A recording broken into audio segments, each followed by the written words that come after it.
In the Dark by E. Nesbit. Chapter 1.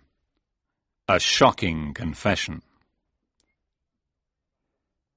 Maybe he was mad. Maybe he had a sixth sense. Or was he really haunted? He told me the first part of the story, and I saw the last part with my own eyes. At school, my friend Haldane and I hated a boy called Visger. When we did something wrong, he always told the teacher. One day we stole some cherries from a tree. "Do you know who did it, Visger?" The teacher asked. "It was Haldane and Winston," he replied. Later, Haldane asked him how he knew it was us. "I didn't know," he said. "I just felt certain, and I was right." Haldane and I grew up. Visger became a vegetarian and never drank alcohol. He also became Sir George Visger. When we all left Oxford University, I went away to India. After a year, I came back and wanted to see Haldane. He was always happy, kind, and honest. I wanted to see the smile in his blue eyes again and hear his happy laugh, so I went to visit him in London. But this time, he did not laugh. He was miserable. His face was pale, and he looked weak and ill. He was packing his things, and there were lots of big boxes full of furniture and books around the house. "I'm moving," he said. "I don't like this house. There's something strange about it. I'm going tomorrow." "Let's go out and have some dinner," I said. "I'm too busy." He looked nervously around the room. "Look, I'm really happy to see you, but why don't you go to the restaurant and bring back some food?" When I came back, we sat by the fire and ate the food. I tried to tell jokes, and he tried to laugh, but sometimes he looked into the shadows in the corners of the room. We finished our meal, and then I said, "Well?" "What's the matter?" "You tell me," I answered. He was silent. Again he looked into the shadows. "You're very nervous," I said. "What is it? Drink? Gambling? Women? Tell me, or go and tell your doctor. You're ill, my friend." "I won't be your friend if you talk like that." "Well, I am your friend, and something is wrong. Come on, tell me." But he did not tell me anything. He asked me to stay for the night, but I had a room in a hotel, so I left him. When I returned the next morning, he was gone, and some men were putting his boxes into a van. Haldane did not leave his new address. I saw him again more than a year later. He came to see me early one morning before breakfast. He looked really bad, worse than before. His face was thin and white, like a ghost, and his hands were shaking. I invited him to have breakfast with me, but I did not ask him any questions because I knew he wanted to tell me something. I made coffee, talked, and waited. "I'm going to kill myself," he began. "Don't worry. I won't do it here or now. I'll do it when it's necessary. When I can't continue to live anymore, and I want somebody to know why. Can I tell you?" "Yes, of course," I said, astonished. "You must promise not to tell anybody while I'm alive," he said. "I promise." He looked at the fire silently. "It's difficult to begin," he said. "You remember George Visger, don't you?" "Yes. I haven't seen him for a long time, but somebody told me he went to an island to teach vegetarianism to the cannibals," I laughed. "Anyway, he's gone." Haldane did not laugh. "Yes, he's gone. But not to an island. He's dead. Dead? How? You remember he always knew when people did bad things and told the teacher? Well, he told a girl some bad things about me. I loved her, but she left me. Then she died suddenly. Oh, it was terrible.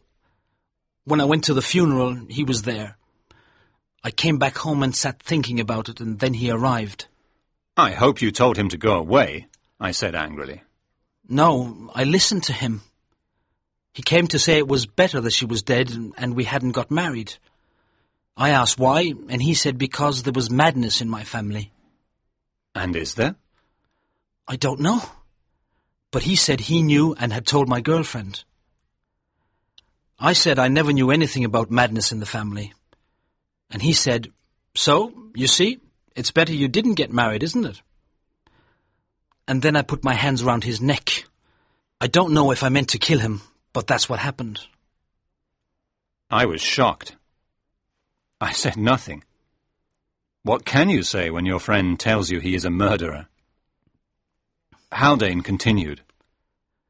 I saw that he was dead, but I was very calm. I sat down and thought, there's no blood, no weapon. Everybody knows Visger is going to an island. And he told me he said goodbye to them. So there's no problem. I must get rid of his body, that's all. How? He smiled. No, I won't tell you. You promised not to tell anybody. But maybe you'll talk in your sleep or when you have a fever one day. I'll be safe if you don't know where the body is. Do you see? I was sorry for my friend, but I could not believe he was a murderer. I said, yes, I see. Look, let's go away together. Let's travel and see the world and forget about Visger. He looked very happy. You understand and you don't hate me. Why didn't I tell you before? It's too late now. Too late? No, it isn't. Come on, we'll pack our suitcases tonight. We'll go where nobody can find us. He said, when I tell you what has happened to me, you'll change your mind. But I know what has happened to you. No, he said slowly. I've told you what happened to him, not what happened to me. That's very different. Did I tell you what his last words were? Just before I put my hands around his neck, he said, careful, Haldane, you'll never get rid of my body. Well, I got rid of his body, and I forgot about his last words. But a year later, I was sitting here and I suddenly remembered them. I got rid of your body very easily, Visger, I said. And then I looked at the carpet in front of the fire and... Ah! Haldane screamed very loudly. I can't tell you. No, I can't. Chapter 2. A Haunted Man. At that moment we heard thunder outside. I went to the window and saw some dark storm clouds in the sky. Where was I? Haldane said. Oh yes, I looked at the carpet and there he was, Visger. I can't explain it. The door was closed, the windows were closed. He wasn't there before, and he was there now. That's all. A hallucination, I said. That's exactly what I thought, he answered. But I touched it. It was real. It was heavy and hard, like stone. The arms were rigid like the arms of a statue. It was a hallucination, I repeated. Well, I thought somebody had put him here to frighten me. So I went to the place where I had hidden him, and he was there, just as he was a year before. My dear Haldane, I said, this is very funny. You might think it's funny, but when I wake up in the night and think of it, it isn't funny at all. I don't want to die in the dark, Winston. That's why I think I'll kill myself, so I'm sure that I won't die in the dark. Is that all? No, he came back again. I was asleep on the train one day, and when I woke up, he was on the seat opposite me. He looked the same as before, hard and rigid like a statue. I threw him out of the window in the tunnel. If I see him again, I'll kill myself. You think I'm mad, but I'm not. You can't help me. Nobody can help me. He knew, you see. He said, "You'll never get rid of my body." And I can't. He always knew things. Winston, I promise you I'm not mad. I don't think you're mad. I think your mind is disturbed. But we'll stay together. If you can talk to me, you won't imagine things. So we went travelling together, and I was full of hope. Haldane was always a rational man, and I could not believe he was mad. I wanted to help him get better. After a month or two, the madness passed, and we joked and laughed again. I was extremely happy that my old friend was normal. He's forgotten about Visger, I thought, and now he's fine. We arrived in Bruges, where there was a big exhibition, and all the hotels were full. We could only find one room with a single bed in a hotel called the Grande Vigne, so I had to sleep in the armchair. We had dinner and went to a pub, and it was late when we returned to our room. We talked for a while, and then Haldane got into bed. I tried to sleep in the armchair, but it was not very comfortable. I was nearly asleep when Haldane began to talk about his will.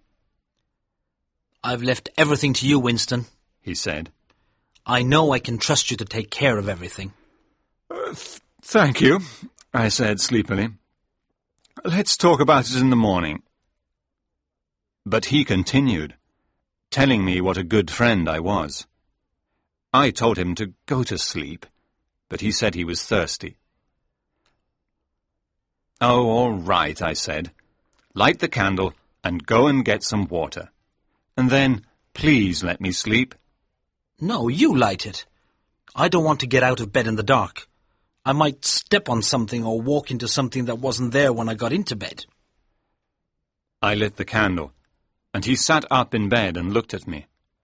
His face was very pale, his hair untidy, and his eyes were shining. "That's better," he said. "Oh, look here. There are 2 big letters on the sheet in red cotton.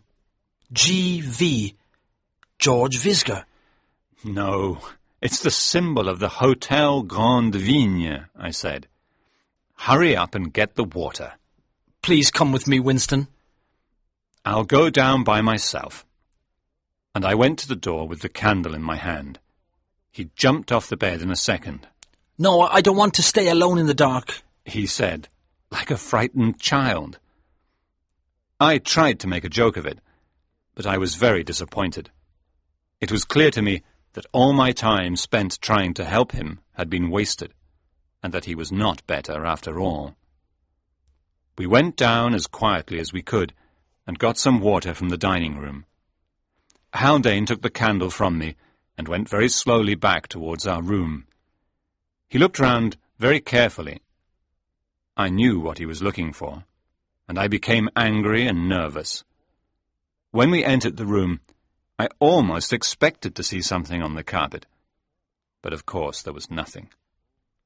I put out the candle, pulled the blankets around me, and tried to get comfortable in my chair so I could sleep again. "You've got all the blankets," Haldane said. No, I haven't. Only the ones I had before. "Well, I can't find mine. I'm so cold. Light the candle. Quick, light it. There's something horrible." But I could not find the matches. Light the candle, he shouted. "If you don't, he'll come to me. He'll come in the dark. I can't die in the dark. Please, Winston, light the candle."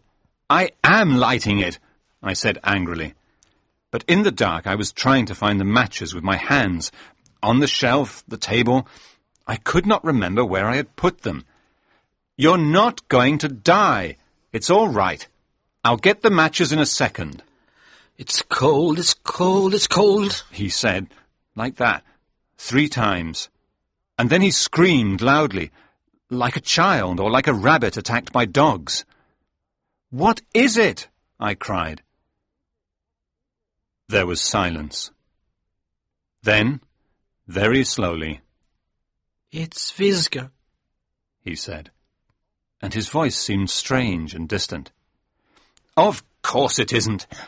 My hand found the matches as I spoke. He's here! He screamed. Here, next to me, in the bed! I lit the candle. I ran to the bed. He was lying on the edge of the bed. Next to him was a dead man, white and cold. Haldane had died in the dark. There was a simple explanation. Haldane and I were in the wrong room, the dead man's room. His name was Félix Leblanc, and he had died from a heart attack earlier that day. I found out more information in England. The police found the body of a man with a bottle of poison in his hand in a railway tunnel. His name was Simmons, and he had drunk poison in Haldane's carriage because he was depressed. Haldane had thrown his body out of the window. Haldane left me all his possessions in his will. I asked a police inspector to be with me when I opened the boxes he had left me. Inside one were the bodies of 2 men. One man was identified later. He was a salesman who had died of epilepsy. The other body was Vizga's. I leave it to you to explain the events in this story. I cannot find an explanation that satisfies me.